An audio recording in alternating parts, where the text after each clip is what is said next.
இன்னைக்கு நம்ம பார்க்க போற படம் வேர்ல்டு வார் ஜி. ஜின்றப்பயே உங்களுக்கு புரிஞ்சிருக்கணும். இது ஒரு ஜோம்பி பத்தின படம் தான் அப்படின்னு. ஸோ ஹீரோ வந்து என்ன பண்ணுறாருன்னா, அவங்க ஃபேமிலியோட வெளியில் அவுட்டிங் வந்திருக்காங்க. ரொம்ப ஜாலியாக என்ஜாய் பண்ணிட்டு காரில் போயிட்டுருக்காங்க. ஒரு இடத்துல ரொம்ப டிராஃபிக்காக இருக்குது. என்ன ஆச்சுன்னு தெரில அப்படின்னு சொல்லிட்டு ஹீரோ வந்து காரை விட்டு இறங்கி வெளில வந்து பார்க்குறாரு. பார்த்தா மேலே நிறைய ஹெலிகாப்டர்ஸ் பறக்குது. கீழே போலீஸ் அங்கிட்ட இங்கிட்ட அலைஞ்சிட்டு இருக்காங்க. மக்கள் அங்கங்கேயும் ஓடிட்டு இருக்காங்க. ஒரு சிலர் வந்து மாற்றி மாற்றி கடிச்சிக்கிட்டு ஜோம்பி மாதிரி ரியாக்ட் பண்ணிட்டு இருக்காங்க. இவருக்கு ஒரே பயமாயிரும். நம்ம ஃபேமிலி எப்படியா காப்பாற்றணும் அப்படின்றதுக்காக பக்கத்தில் இருந்த ஒரு ட்ரக்கை எடுத்து அந்த ட்ரக்குக்குள்ளே அவரோட ஃபேமிலி மெம்பர்ஸ் எல்லாத்தையுமே ஏற்றிட்டு அந்த ஊரை விட்டு கிளம்புறாரு. அவரு கிளம்பி ஹைவேஸில் போயிட்டு இருக்கும்போது ஒரு கால் வருது அவருக்கு. யாருன்னு பார்த்தோன்னா அவங்க ஃப்ரெண்டு, ஹெல்த் டிபார்ட்மெண்ட்டில் இருக்க அவங்களோட ஃப்ரெண்டு தான் கால் பண்ணுறாங்க. அந்த மாதிரி ஊரே ஜோம்பியால் அஃபெக்ட் ஆகிட்டுருக்கு, நீ கண்டிப்பாக இங்கே வரணும், வந்து தான் ஏதாவது ஒரு சொல்யூஷன் கண்டுபிடிக்கணும் அப்படின்னு சொல்லி சொல்கிறாங்க. ஏன் ஹீரோ கிட்ட அதை சொல்கிறாங்கன்னா, எந்த ஒரு பிரச்சனையாக இருந்தாலும் எங்கேயுமே அதை பண்ணவே முடியாது, இதுக்கு தீர்வே கிடையாது அப்படின்ற ஒரு இடத்துல கூட இந்த வழியாக போனால் இதை சரி பண்ணலாம் அப்படின்ற ஒரு சொல்யூஷன் ஹீரோ வந்து ஈஸியாக கொடுத்துருவாராம். அதனால அவரை வந்து செலக்ட் பண்ணுறாங்க அந்த டீமில். வண்டியில் போயிட்டு இருக்கும்போதே அவங்க பொண்ணுக்கு வந்து வீசிங் வந்துடுது. சரி, ஏதாவது ஒரு மெடிசன் எடுக்கணும் நமக்கு அப்படின்னு சொல்லிட்டு ஒரு சூப்பர் மார்க்கெட் போகிறாங்க. அங்கே போய் மெடிசன், ஃபுட்டு எல்லாமே எடுத்துகிட்டு டக்குன்னு ரிட்டர்ன் வந்து அவங்களோட வண்டியை பார்க்குறாங்க. அந்த ட்ரக் அங்கே இல்லை. ஸோ என்ன பண்ணுறதுன்னு தெரியாமல் பயத்தில் நின்றுட்டுருக்கும்போது அவங்க ஒய்ஃப் ஒரு ஐடியா சொல்லுவாங்க. நம்ம உயரமான இடத்துக்கு போகும்போது தான் நம்மளை ஹெலிகாப்டர் வந்து பிக்கப் பண்ணிட்டு போகிறதுக்கு ஈஸியாக இருக்கும் அப்படின்னு சொல்லிட்டு இருப்பாங்க. ஏன்னா அவங்க ஃப்ரெண்டு வந்து ஹெலிகாப்டர் அனுப்பி வைக்கிறேன்னு சொல்லியிருப்பாரு. அப்பார்ட்மெண்ட் இருக்கும். அந்த அப்பார்ட்மெண்ட்டுக்கு போயிட்டுருக்காங்க. போயிட்டுருக்கும்போதே ஜோம்பிஸ் வந்து இவங்களை அட்டாக் பண்ண ஆரம்பிக்குது. ஸோ ஜோம்பிக்கிட்ட இருந்து ஒரு ஃபேமிலி வந்து இவங்க ஃபேமிலியை காப்பாற்றி அவங்க வீட்டுக்கு கூட்டு போயிறாங்க. அங்கே போனதுக்கப்புறம் ஹீரோ சொல்கிறாரு, எங்களை பிக்கப் பண்ணுறதுக்கு ஹெலிகாப்டர் வருது, நீங்களும் எங்கள் கூட வந்துடுங்க அப்படின்னு சொல்லிட்டு இருக்காரு. அந்த ஃபேமிலியில் இருக்கவங்க என்ன சொல்கிறாங்களா, இல்லை நாங்கள் இங்கேயே இருந்துக்கிறோம், அதான் எங்களுக்கு சேஃப்டி அப்படின்னு சொல்லிட்டு இருக்காங்க. மறுநாள் காலையில் ஹெலிகாப்டர் வருது. இவங்களும் அவங்களோட அந்த அப்பார்ட்மெண்ட்டில் இருக்க மொட்டை மாடிக்கு போகணுன்னு சொல்லி போயிட்டுருக்காங்க ரொம்ப சைலண்ட்டாக. இருந்தாலும் ஜோம்பி அட்டாக் பண்ண வருது. ஸோ அந்த ஃபேமிலியில் இருக்க அப்பா அம்மா 2 பேரும் இந்த ஃபேமிலியை காப்பாற்றணுன்றதுக்காக அவங்க உயிரையே தியாகம் பண்ணி அந்த குடும்பத்தை ஒரு வழியாக மேலே கூட்டிகிட்டு போயிடுவாங்க. ஸோ அந்த ஃபேமிலியில் ஒரு பையன் இருக்கான். அந்த பையனையும் சேர்த்து இவங்க கூட்டிகிட்டு போயிடுவாங்க அந்த ஷிப்புக்கு. பார்த்தோன்னா அந்த ஹெலிகாப்டர் ஒரு ஷிப்பில் கொண்டு போய் இவங்க எல்லாத்தையும் விடுது. அந்த ஷிப்பில் ஹையர் அஃபிஷியன்ஸ் எல்லாமே அதில் இருக்காங்க, அஃபெக்ட் ஆகாதவங்க. ஸோ அங்கேருந்து மெடிசன் கண்டுபிடிக்க ஏதாவது பண்ண முடியுமா அப்படின்னு நிறைய டாக்டர்ஸ் வந்து யோசிச்சுட்டு இருக்கும்போது ஹீரோ போகிறாரு. இந்த மாதிரி நீங்கள் தான் ஏதாவது பண்ணணும் அப்படின்னு சொல்லிட்டு இருக்காங்க. ரிசர்ச் சென்டர் போகணும். அங்கே போகிறதுக்கு யாருமே ஓகே சொல்ல மாட்டாங்க. ஆனால் ஒரே ஒரு டாக்டர் மட்டும் ஓகே சொல்லியிருக்காரு, ஒரு மென் மட்டும் அப்படின்னு சொல்லவும், மறுநாள் காலையில் அந்த டாக்டரும் நம்ம ஹீரோவும் சில போலீஸ் எல்லாமே சேர்ந்து அந்த ஃப்ளைட்டில் கிளம்புறாங்க அந்த ஷிப்பை விட்டு. ஒரு வழியாக அந்த மெடிக்கல் அஃபிஷியல்ஸ் இருக்க இடத்துக்கு போயிடுறாங்க. ரிசர்ச் சென்டருக்கு போய் இறங்கி நடந்து போயிட்டுருக்கும்போது நிறைய ஜோம்பிஸ் அட்டாக் பண்ண வருது. இவங்க கன்னால் ஷூட் பண்ணிகிட்ருக்காங்க. அதை பார்த்து பயந்து போனால் அந்த டாக்டர் என்ன பண்ணுவாங்கன்னா, தப்பிச்சு உள்ளே ஓடிடலாம் அப்படின்னு ஓடிட்டு இருக்கும்போதே தவறி கீழே விழுந்து அவர் கையில் வச்சுருந்த கன்னால் அவரே சுட்டுக்கிட்டு இறந்துருவார். ஸோ வேறு வழி இல்லாமல் இவர் மட்டும் போவார், ஹீரோ மட்டும். நான் மட்டும்தான் வந்திருக்கேன், நான் தான் அதை முடிச்சு வைக்கணும் அப்படின்னு சொல்லிட்டு போயிருப்பார். பார்த்தா அங்கே ஒரு ரூம்குள்ளே நிறைய பேர்த்த போட்டு எரிச்சு வச்சுருப்பாங்க. ஏன் இப்படி பண்ணியிருக்கீங்கன்னு கேட்டதுக்கு, இங்கே வந்து அஃபெக்ட் ஆகிட்டாங்க, பக்கத்தில் ஒரு கிராமத்தில் ஒருத்தருக்கு உடம்பு முடியலன்னு நம்ம இதிலேருந்து ஒரு டாக்டர் போய் பார்த்தா அவரை வந்து ஜோம்பி கடிச்சிருச்சு, அதனால் மற்றவங்களுக்கு அஃபெக்ட் ஆகிடக்கூடாதுன்னு அஃபெக்ட் ஆனவங்களை மட்டும் நாங்கள் போட்டு எரிச்சிட்டு நாங்கள் சேஃபாக இருக்கோம் அப்படின்னு சொல்லுவாங்க. அந்த டிபார்ட்மெண்ட்டில் இருக்க ஒருத்தர் சொல்லுவார், எல்லாரும் ஏன் ஜோம்பியை பார்த்து பயப்படுறீங்க, இது வரும்னு உங்களுக்கு முன்னாடியே தெரியாதா, என்ன ரிசர்ச் பண்ணுறீங்க அப்படின்னு சொல்லி திட்டிட்டு, இந்த மாதிரி தான் இஸ்ரேல்லேயும் வந்து இதாகுனாங்க, ஜோம்பிஸை பார்த்து பயப்படாமல் அவங்க ஒரு சுவர் கட்டிட்டாங்க அவங்க ஊரை ஒட்டி. அந்த சுவத்துக்குள்ளே மக்கள் எல்லாம் நல்லா சேஃப்டியாக இருக்காங்க, சுவருக்கு வெளியில் தான் ஜோம்பி இருக்குது, அவங்கள என்ன அஃபெக்ட் பண்ணலை அப்படின்னு சொல்லிட்டு இருப்பாரு. ஹீரோ வந்து என்ன சொல்கிறீங்க அப்படிங்க, நீ அங்கே போனால் உனக்கு ஏதாவது குழு கிடைக்கும் அப்படின்னு சொல்லியிருப்பார் அந்த ஆள். ஒன்று ஹீரோவும் அங்கே போகிறதுக்கு ரெடியாக இருப்பார். ஸோ இந்த டீம்லேருந்து ஒரு டாக்டர் ப்ளஸ் ஒரு போலீஸ் ஆஃபீஸர் ஒரு லேடியையும் அனுப்புகிறாங்க ஹீரோ கூட. போகலான்னு சொல்லி போயிட்டுருக்கும்போது ஒரு ஃப்ளைட்டில் ஏறுறாங்க.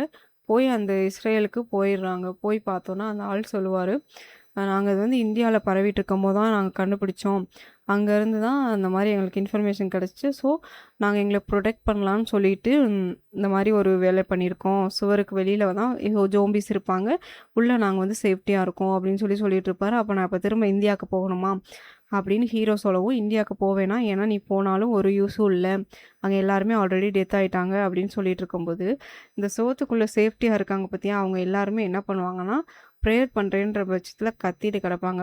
ஸோ ஹீரோ சொல்லுவார், அமைதியாக இருங்க, ஜோம்பிக்கு வந்து சவுண்டு கொடுத்தோன்னா தான் அது ரொம்ப கோவப்பட்டு வந்து அஃபெக்ட் பண்ணும் அப்படின்னு சொல்லும்போது இவங்க கேட்கவே மாட்டாங்க, கத்த ஆரம்பிப்பாங்க. ஸோ ஜோம்பிஸ் ஒருத்தர் மேலே ஒருத்தர் ஏறி வந்து அவங்களோட கோட்டை சுவரை தாண்டி உள்ளே வந்து எல்லாத்தையுமே அழிக்க ஆரம்பிக்கும். இந்த போலீஸ்கார பொண்ணு இருந்தாங்கல்ல, அந்த லேடி போலீஸும் ப்ளஸ் நம்ம ஹீரோவும் மட்டும் அந்த இதில் தப்பிக்கிறாங்க. ஒரு வழியாக தப்பிச்சு வந்து ஒரு ஃப்ளைட்டில் ஏறி வந்துடுறாங்க. ஆனால் வரும் வழியிலேயே அவங்க அந்த லேடியை ஒரு ஜோம்பி கடிச்சிரும். ஸோ அது வந்து அவங்கள அஃபெக்ட் ஆகிடக்கூடாது அப்படின்றதுக்காக ஒரு கத்தி எடுத்து அவங்களோட கையை வெட்டிடுவார் ஹீரோ.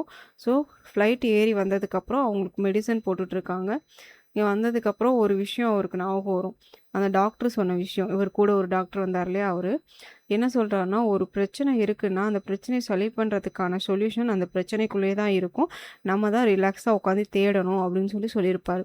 ஸோ பைலட் கிட்ட போய் என்ன சொல்லுவார்னா, என்னை அந்த மாதிரி ரிசர்ச் சென்டரில் இறக்கி விட்டுருங்க அப்படின்னு சொல்லவும், அவ்வளோ கிட்டவெல்லாம் என்னால் போக முடியாது, பாதி தூரத்துலேயே இறக்கி விட்றேன், நீங்கள் நடந்து போய்க்கோங்க அப்படின்னு இவர் சொல்லிடுவார். சரின்னு சொல்லிட்டு பேசிகிட்டு இருக்கும்போதே இவங்களோட பக்கத்து கம்பார்ட்மெண்ட்டில் ஒரு சவுண்டு கேட்கும். போய் ஹீரோ வந்து எட்டி பார்க்குறாரு. பார்த்தா அங்கே எல்லாமே ஜோம்பியாக மாறி இருப்பாங்க. ஸோ இந்த கம்பார்ட்மெண்ட்டில் இருக்கவங்க எல்லாத்தையும் காப்பாற்றணும்னு சொல்லிட்டு எல்லாரும் அமைதியாக இருங்க, நம்ம லக்கேஜெலாம் எடுத்து இந்த டோரை லாக் பண்ணிடலாம், எந்த சவுண்டும் கேட்காது, அதுக்கு சவுண்டு கேட்டால் மட்டும்தான் வரும் அப்படின்னு சொல்லிட்டு இருப்பார். ஸோ எல்லோரும் லக்கேஜ் எடுத்து அடுக்கிட்டு இருப்பாங்க. பார்த்தா ஒரு லக்கேஜ் கீழே விழுந்துடும். அந்த சவுண்டுக்கு ஜோம்பியும் அங்கே வந்துடும், எல்லாத்தையுமே அஃபெக்ட் பண்ணிகிட்ருக்கும். தப்பிக்கிறதுக்கு வேறு வழியே இல்லாமல் ஹீரோ என்ன பண்ணுவாருன்னா, ஃப்ளைட்டை வெடிக்க வச்சுருவார். ஸோ பாதி ஃப்ளைட் உடஞ்சிரும். அந்த கேப் வழியாக எல்லா பேரும் பறந்து கீழே விழுந்துருவாங்க. ஹீரோவும் அந்த லேடி போலீஸும் வந்து தப்பிப்பாங்க. ஃப்ளைட்டும் வந்து கீழே விழுந்துடும். கீழே விழுந்ததுக்கப்புறம் பார்த்தோன்னா ஹீரோவுக்கு வயிற்றில் ஒரு கம்பி குத்திரும். அவங்க காப்பாற்றுறதுக்காக அந்த ரிசர்ச் சென்டருக்கு நடந்தே போவாங்க. போயிட்டு இந்த மாதிரி இவருக்கு அடிபட்டுருச்சு, டோரை ஓப்பன் பண்ணுங்கன்னு சொல்லவும் ஓப்பன் பண்ண மாட்டாங்க. அதுக்கப்புறம் இந்த மாதிரி ரிசர்ச் பண்ணுறதுக்காக தான் அவர் வந்திருக்காரு அப்படின்னு சொல்லவும் ஓப்பன் பண்ணிடுவாங்க. உள்ளே கூட்டிகிட்டு போய் அவருக்கு ட்ரீட்மெண்ட் பார்ப்பாங்க. பார்த்தா இங்கே அவங்க ஷிப்பில் அவங்க ஃபேமிலியை விட்டுட்டு வந்திருப்பார் இல்லையா, இவர்கிட்ட ஒரு வாக்கி டாக்கி கொடுத்துருப்பாங்க. நீங்கள் போயிட்டு டெய்லியும் நீங்கள் என்ன பண்ணுறீங்கன்றதை எங்களுக்கு இன்ஃபார்ம் பண்ணுங்கள், அதை வச்சு தான் நீங்கள் உயிரோடு இருக்கீங்களா இல்லையான்னு பார்த்துட்டு உங்கள் ஃபேமிலியை இங்கே வச்சுருப்போம், அப்படி இல்லைன்னா வெளியில் அனுப்பிடுவோம்னு சொல்லியிருப்பாங்க. பார்த்தா அவர்கிட்டருந்து எந்த இன்ஃபர்மேஷனும் வரலைங்கவும் அவங்கள வந்து வேறு ஒரு ஊருக்கு ஃப்ளைட் ஏற்றி கொண்டு போயிடுவாங்க. அதை சேஃப்டியான இடத்துல தான் வச்சுருப்பாங்க. இவர் ட்ரீட்மெண்ட் முடிஞ்சு கண்ணு முழிச்சோடனே என் ஃபேமிலி எங்கன்னு தான் வார்த்தையே கேட்பார். உடனே அந்த சென்டருக்கு ஃபோன் பண்ணி கேட்டதுக்கு, அந்த மாதிரி நீங்கள் ஃபோன் பண்ணலை, அதனால் உங்கள் ஃபேமிலியை வந்து நாங்கள் வெளியேற்றிட்டோம் ஷிப்பை விட்டு, ஆனாலும் சேஃப்டியான இடத்துல தான் வச்சுருக்கோம், இனிமேல் நாங்கள் அவங்கள கேர் பண்ணிக்கிறோம் அப்படின்னு சொல்லிடுவாங்க.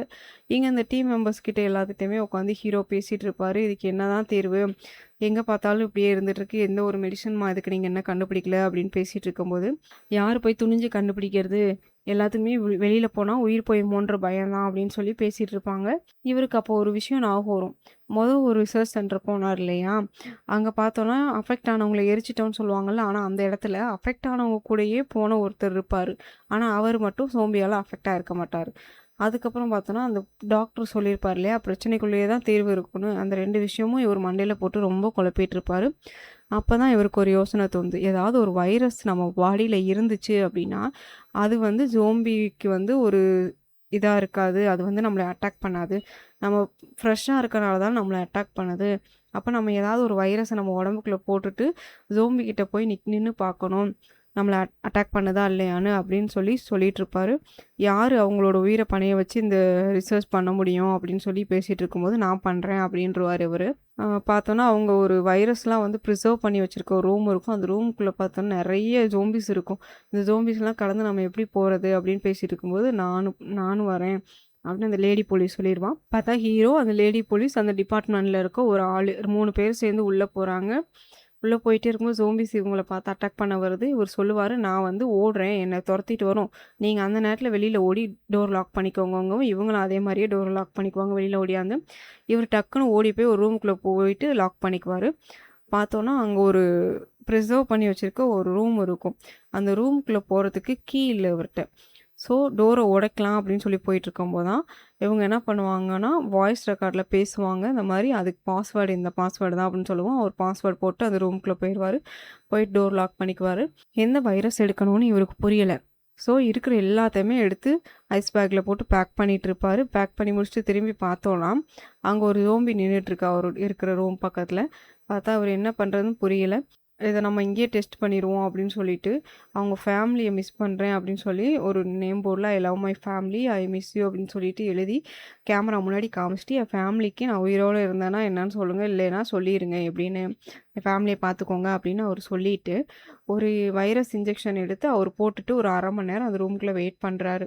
எந்த ஒரு ரியாக்ஷனும் இல்லைங்கவும், சரி ஜோம்பி கிட்ட போய் நிப்போம் அப்படின்னு சொல்லிட்டு டோர ஓப்பன் பண்ணி அந்த ஜோம்பிய உள்ள வர வைக்கிறாரு. அந்த ஜோம்பி இவர அட்டாக் பண்ணவே இல்ல. அது பாட்டுக்கு நேரா போயிருச்சு. ஸோ, இந்த டெஸ்ட்ல அவர் வந்து வின் பண்ணிட்டாரு. இங்கேயும் ரொம்ப சந்தோஷப்பட்டுக்கிறாங்க வெளியில எல்லாரும்.